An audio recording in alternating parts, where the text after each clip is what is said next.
আসসালামু আলাইকুম রহমতুল্লাহি ওয়া বারাকাতুহু। আলহামদুলিল্লাহি রাব্বিল আলামিন ওয়াসসালাতু ওয়াসসালামু আলা সাইয়্যিদিল মুরসালিন ওয়া আলা আলিহি ওয়া সাহবিহি আজমাইন, আম্মা বাদ। প্রিয় দর্শক শ্রোতা ভাই বোনেরা, বাংলাদেশি বাংলাভাষী বন্ধুরা, বিশেষ করে ফ্যাসিবাদের জুলুমের শিকার, দুঃখ বেদনা জর্জরিত আমার এবং মজলুমদের ব্যথায় সমবেথীরা, আশা করি আপনারা সকলেই ভালো আছেন। আলহামদুলিল্লাহ, আমরা ভালো আছি। একটি নতুন অনুষ্ঠানের নতুন ঘোষণা দেওয়ার জন্য আজকে লাইভে এসেছি। দেশের সামগ্রিক পরিস্থিতি, মজলুমদের আহাজারি, এখনো পুরনো ফ্যাসিবাদের চলমান যেই ঘটনা প্রবাহ, জুলুম নির্যাতনের যেই প্রবাহ, মিথ্যা মামলা এবং চরম বৈষম্য এবং হয়রানির যে ঘটনাগুলো ঘটে চলেছে গোপনে সংগোপনে, আমরা নিজেরাও শিকার হচ্ছে এগুলোর। তার একটা প্রতিকার দরকার। জালিমের বিচার না করা মজলুমের প্রতি অবিচার। সেজন্য 8:30 থেকে অনুষ্ঠিত হতে যাচ্ছে আমাদের নতুন অনুষ্ঠান কাজীর দরবার। এতে আমরা তুলে আনব জুলুম, নির্যাতন, চরম বৈষম্য ও মিথ্যা মামলা, হয়রানির দুঃখের গাথা বর্ণনা করব, জুলুমের প্রকৃত সমাচার এবং তার ন্যায়সঙ্গত সমাধান জানতে পারবেন কোরআন ও সুন্নাহর আলোকে। প্রিয় বন্ধুরা, এই বিশ্ব, এই মহাবিশ্ব টিকে আছে একটি আইনের উপর। সে আইনটি হলো ইনসাফ, জাস্টিস, আল আদল। আল্লাহ তাআলা তিনি আরশে সমাসীন হয়েছেন এবং তিনি যে এক ইলাহ, আর কোনো শরীক নেই, সেটা বলতে গিয়ে বলেছেন কায়েমান বিল কিসত। তিনি ন্যায় বিচার প্রতিষ্ঠাকারী, তিনি নিজে ন্যায় বিচার প্রতিষ্ঠাকারী।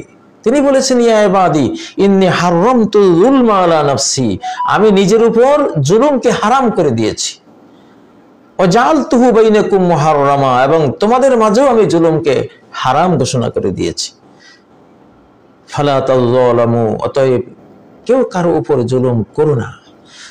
প্রত্যেকটি মামলা কিয়ামতের দিন রিভিউ হবে। প্রিয় বন্ধুরা, প্রত্যেকটি মামলা, প্রত্যেকটি জুলুমের মামলা আল্লাহ তাআলার কাছে রিভিউ হবে। তো যেহেতু রিভিউ হবে, সেহেতু লুকিয়ে রেখে তো কোনো লাভ নাই। সূরা আজ-জুমারের 31 নম্বর আয়াত আল্লাহ বলেছেন সুম্মা ইন্নাকুম ইয়াওমাল কিয়ামাতি ইনদা রাব্বিকুম তাখতাসিমুন, অতঃপর তোমরা কিয়ামত দিবসে তোমাদের রবের কাছে তাখতাসিমুন, প্রত্যেকটি মামলা আবার উপস্থাপন করবে, রিভিউ করবে। রিভিউ করার জন্য সেখানে আরজি দেবে, সেখানে আহকামুল হাকিমিন, বিচার দিবসের তিনি চিফ জজ, তিনি সেদিন বিচার ফয়সালা করবেন। অতএব ভাইয়েরা, সেদিন আসার আগে প্রত্যেকটি জুলুম নির্যাতনের সঠিক বিবরণটা, সত্য বিবরণটা, সত্য তথ্য প্রবাহটা উঠে আসা উচিত এবং তার পাওনা দেনা কি হওয়া উচিত এগুলো বলা উচিত। আমরা সেই প্রয়াস থেকে নতুন এই স্বাধীন বাংলাদেশে নতুন জীবন পেয়ে উজ্জীবিত এই বিশাল জনগোষ্ঠীর মাঝে পরস্পরের অধিকারের যে বৈষম্য হয়ে আছে, দুনিয়াতে যত অশান্তি সব অধিকার হরণের কারণেই হয়। অধিকার হরণের কারণে প্রথম যে হত্যাকাণ্ড হয়েছিল কাবিল কর্তৃক হাবিলকে, কি হয়েছিল? কাবিল হাবিলের অধিকার হরণ করতে চেয়েছিল।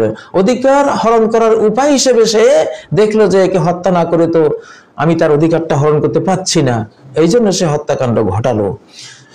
তো আমরা চাই জুলুম নির্যাতনের সবগুলো ইতিহাস সত্যভাবে তুলে ধরবো, তার সমাধান কি সেটাও তুলে আনবো, যাতে করে আমাদের দেশের সবাই একটা আলোকপ্রাপ্ত হন যে এই ধরনের সমস্যার সমাধান কি।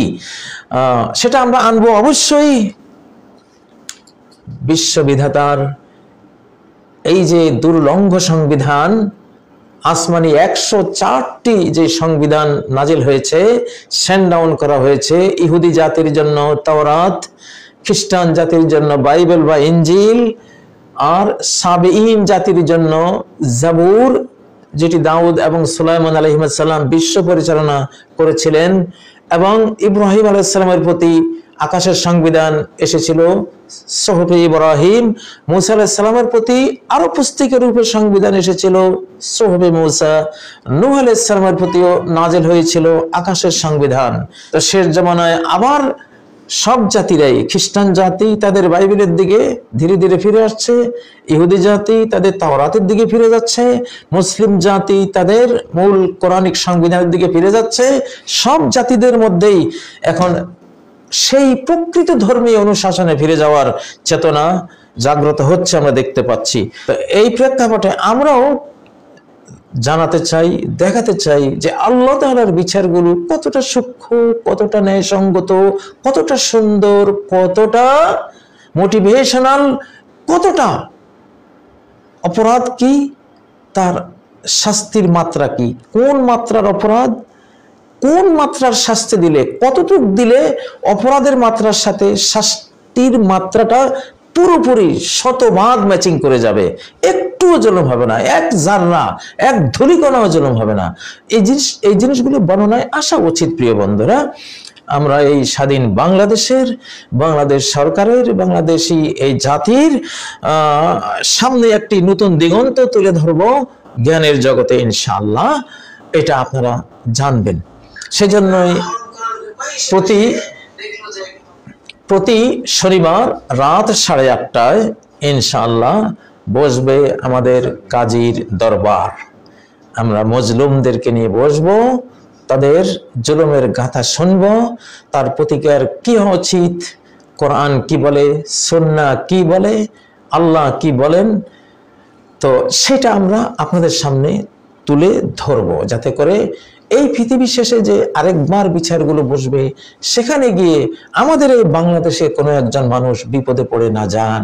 এখানে তার অজান্তে তার জুলুমটা অবশিষ্ট থাকার কারণে অনন্ত লোকে গিয়ে তিনি মহা বিপদে পড়ে যাবেন। সেখান থেকে উদ্ধার কল্পে এই কাজীর দরবার অনুষ্ঠানটি আমরা আজকে ঘোষণা দিলাম। প্রথম এটি আমরা লঞ্চ করব 14 ডিসেম্বর রোজ শনিবার রাত 8:30 বাজে। আপনাদেরকে কাজীর দরবারে দর্শক হিসেবে, শ্রোতা হিসেবে উপস্থিত থাকার আমন্ত্রণ জানাচ্ছি। আল্লাহ তাআলাকে সাথে রেখে, শাহানশাহকে সাথে রেখে, রাজাধিরাজকে সাথে রেখে তিনি কি বলছেন, তার মেসেঞ্জার কি বলছেন, সেটা থেকে তুলে আনতে চেষ্টা করব সকল সমস্যার সুন্দর, ন্যায়সঙ্গত, মানবিক, স্পিরিচুয়াল, ফিজিক্যাল সমাধান। আল্লাহ তাআলা তৌফিক দিন। সুবহানাকাল্লাহুম্মা বিহামদিক, আশহাদু আল্লা ইলাহা ইল্লা আনতা, আস্তাগফিরুকা ওয়া আতুবু ইলাইক। ওয়াসসালামু আলাইকুম ওয়া রাহমাতুল্লাহি ওয়া বারাকাতুহু।